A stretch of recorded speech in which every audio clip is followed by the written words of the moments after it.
2013च्या विधानसभा विधेयक क्रमांक 9 वर काही सूचना मी करू इच्छितो। अध्यक्ष महोदय, आपण पाहतोय सध्या याची सुधारणा म्हणजे दुकान दुधाचं पण भेटते दारू असं आहे। अध्यक्ष महोदय, आपण पाहतोय का जमीन घेतली तुम्ही औद्योगिकसाठी आणि आता देता तुम्ही निवासीसाठी आणि वाणिज्यासाठी। म्हणजे आम्हाला त्या शेतकऱ्याला काय आनंद झाला असेल, माझ्या भागात कुठेतरी उद्योग उभा राहणार, एमआयडीसी उभा राहणार, या माध्यमातून कुठेतरी रोजगार भेटणार। मग ते 10, 15, 60 वर्षात उभं काहीच राहिलं नाही। आणि मग त्याच्यात आपण पाहतो का एका इकडे ज्या अर्थानं तुम्ही त्या उद्योगपतीचा विचार करता त्या अर्थानं शेतकऱ्याचा विचार या विधेयकामध्ये नाही आहे। अध्यक्ष महोदय, सन्माननीय राणे साहेबांकडून ह्या अपेक्षा आहे। अध्यक्ष महोदय, आपण पाहतोय का तंटामुक्त गाव आलं, हागणदारी मुक्त गाव आलं, स्वच्छतापूर्ण गाव अभियान आलं। आम्ही या माध्यमातून आपल्या माध्यमातून राणे साहेबांना विनंती करतो का उद्योगपूर्ण गाव आणा, तंटामुक्त अभियान राबवायची गरज नाही, हागणदारी मुक्त अभियान राबवायची गरज नाही। शेतकऱ्याच्या खिशात पैसा आला, गाव खेळात पैसा आला का त्याला संडास बांधावं असं सांगायची गरज पडत नाही। अध्यक्ष महोदय, आपण पाहतो का या 60 वर्षात ही अपेक्षा होती।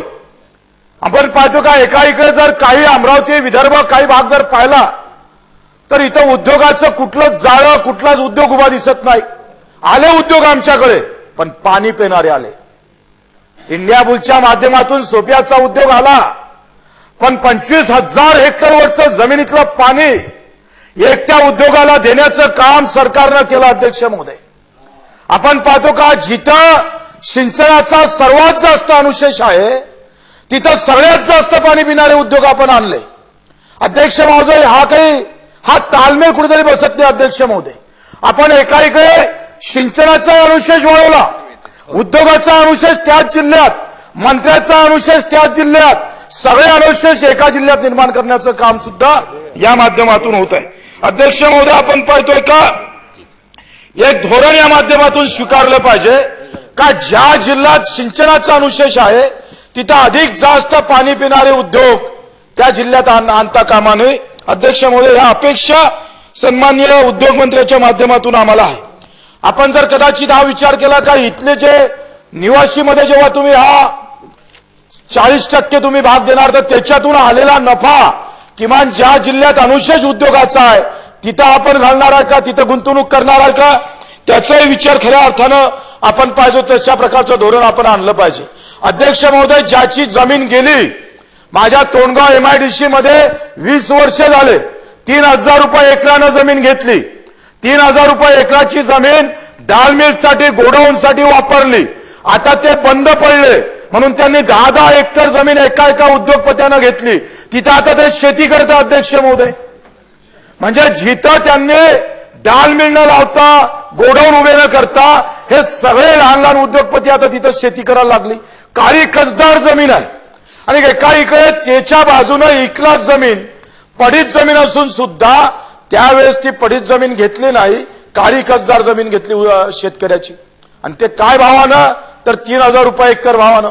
आम्ही सातत्यानं आपल्याला निवेदन देतोय का किमान जिथं 15 वर्ष उद्योग उभे झाले नाही ते जमीन त्या शेतकऱ्याला घेतल्या त्या भावात द्यावं, पण गव्हर्नमेंट कुठल्याही प्रकारची हालचाल करत नाही।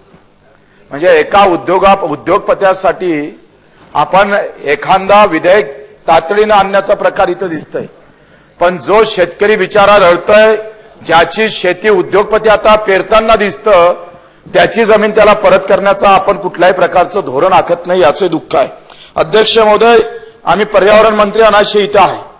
दाल मिल यांनी प्रदूषण युक्त उद्योगामध्ये टाकलं, जैविक कोळसा प्रदूषण मध्ये टाकलं।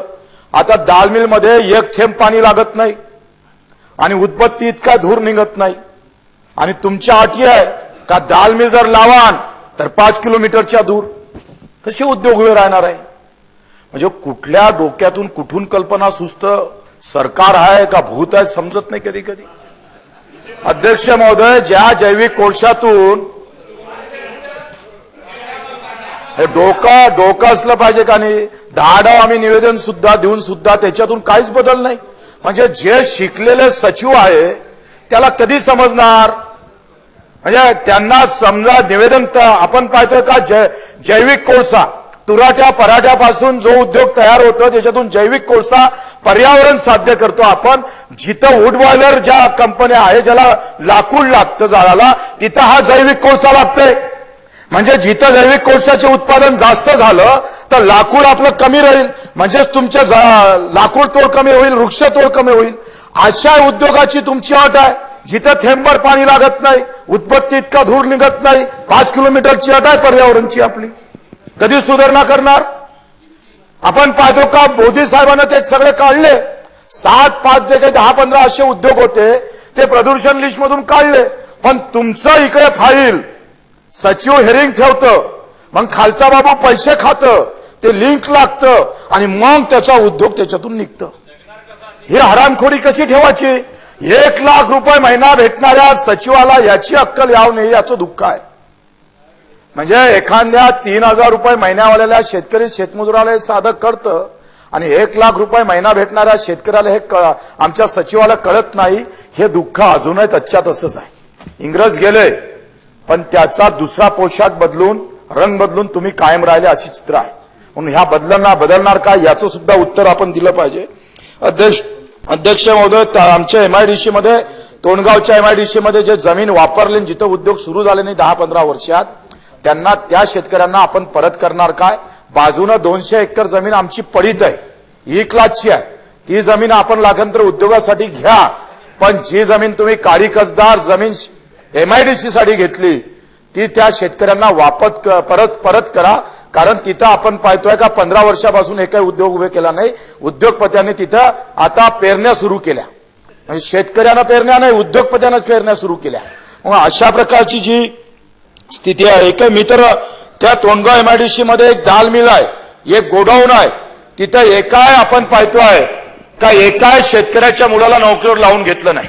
अशा जर आपण धोरण आखत असाल आणि असं जर कायम ठेवत असाल तर राणेसाहेब आपल्याकडून अपेक्षा आहे का आपण ह्या ज्या पद्धतीनं हे विधेयक आणलं त्या पद्धतीनं ग्रामीण भागातला शेतकऱ्यांना दिलासा कसा भेटल त्याच्या सोयीनं एक लगेच पुढच्या अधिवेशनात खरं औद्योगिक धोरण जिथं शेतकऱ्याला न्याय भेटल गांधीजीच्या विचाराचं असेल का जिथं पिकतं तिथं प्रक्रिया झाली पाहिजे आणि प्रक्रिया करून ते विकता आलं पाहिजे आणि मग गाव समृद्ध झालं पाहिजे.